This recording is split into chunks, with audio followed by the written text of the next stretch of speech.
Hello, Montclair Community Church. Pastor Lee here. Welcome to our midday devotional. Today, we're finishing up our series on emotions. So in order to finish up on emotions, I want to talk to you about something that's not really an emotion, but it really plays into it. I want to talk to you today about pride. And not pride as we normally think of it. This isn't the conscious idea that we're somehow better than others or better than we actually are. It's not an, I'm so important or so good kind of pride, because most of us don't suffer from that kind of pride, do we? That pride that is knowingly and purposely self-exalting, that exudes that self-righteousness or consciously pursues our own self-interest. No, I'm talking about the kind of pride that, well, quite honestly, we all give into. The kind of pride that suddenly masks itself as principle and convinces us that we're only doing what's right. Exactly the kind of pride that Jesus and the apostles warned us against. But it's exactly that kind of pride that Satan and sin and the world encourage us to have. In today's world where everyone gets a trophy at the end of a season because nobody has to lose, right? Where we're told that all good things come from within and all the bad things come from without, as in, well, you can do anything you want to do and be anything you want to be. And you know what? If you aren't, well, then just go find someone else to blame. In a world where every radio commercial is a lawyer telling you what you're entitled to. A world where you can sue the person who made your coffee too hot to spill into your lap. Where politicians from both sides of the spectrum try to get elected, telling you that they're the one who are going to get you to keep what you deserve. That's a far cry from Jesus' warning that those who will be last are the ones who will be first. It's kind of an alternate path from taking up your cross and following Jesus. It's the path that I like to call the I deserve path. That is the path of pride. Because pride subtly turns us from believing that we have nothing we have not received from the gracious hand of God to believing that what we have is rightfully ours, that we earned it, that it's mine, that I deserve it. And we forget that the only thing we really deserve is, well, the punishment that Jesus took for us at the cross. See, pride tells us we deserve to be treated well by others. Pride tells us that if we do what's right, then we shouldn't have to suffer wrong from anybody else because, well, we don't deserve it. 1 Peter chapter 2, verses 20 to 21 say this, "For what credit is it if when you sin and are beaten for it, you endure? But if when you do good and suffer for it, you endure, this is a gracious thing in the sight of God. For to this you have been called, because Christ also suffered for you, leaving you an example so that you might follow in his steps." And that's what it really comes down to. See, pride subtly turns our expectations of suffering in this present world to expectations that we shouldn't have to suffer, even as Christians. Pride forgets the blessing that Jesus pronounced on us when he said, "Blessed are those who are persecuted for righteousness' sake, for theirs is the kingdom of heaven. Blessed are you when others revile you and persecute you and utter all kinds of evil against you falsely on my account." Pride forgets that sufferings are a blessing when we suffer for doing right. Paul said in the book of Philippians, "It has been granted to you that for the sake of Christ you should not only believe in him, but also suffer for his sake." And when we don't count these things as blessing, it's because pride has snuck in.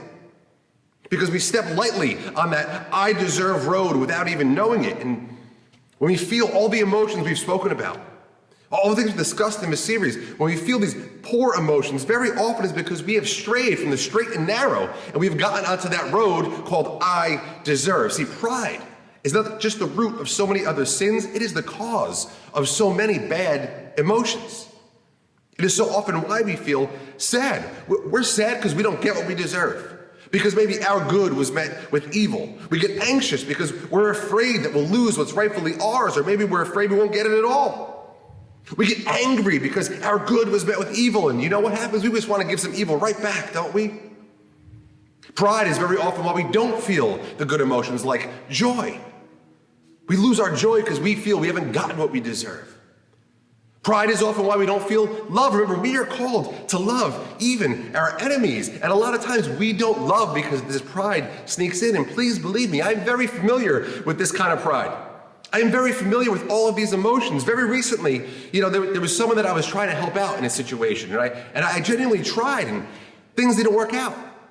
And then I found out after the fact that he was actually blaming me for the fact it didn't work out. And you know what? I felt all of those emotions. I felt sadness over it. I felt angry. I felt anxious. I allowed the situation for a time to steal my joy.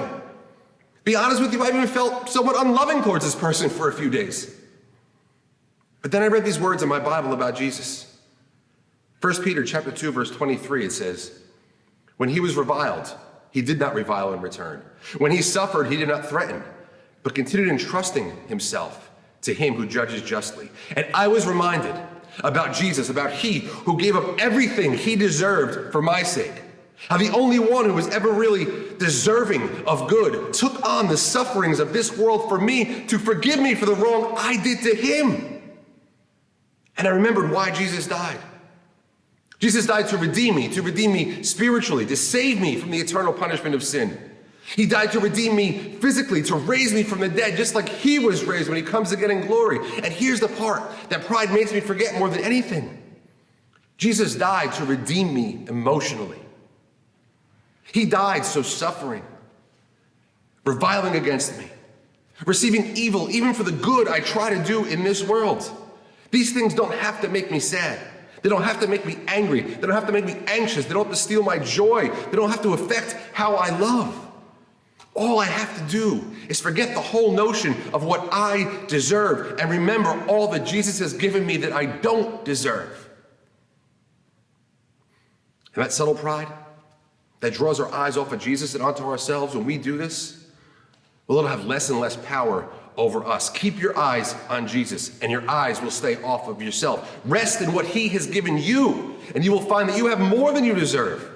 Entrust yourself, body, mind, spirit, emotions, all of it, to the one who encourages us to count it all blessing when we lose by any worldly standard, because he has already promised he has won the victory for us. He has overcome the world. He has defeated the devil. He has conquered sin. And if we keep our eyes on him, he will crush our pride. He will redeem us from every poor emotion it causes. So I end this series on emotions with the words of an old hymn. O soul, are you weary and troubled? No light in the darkness you see? There's light for a look at the Savior and life more abundant and free.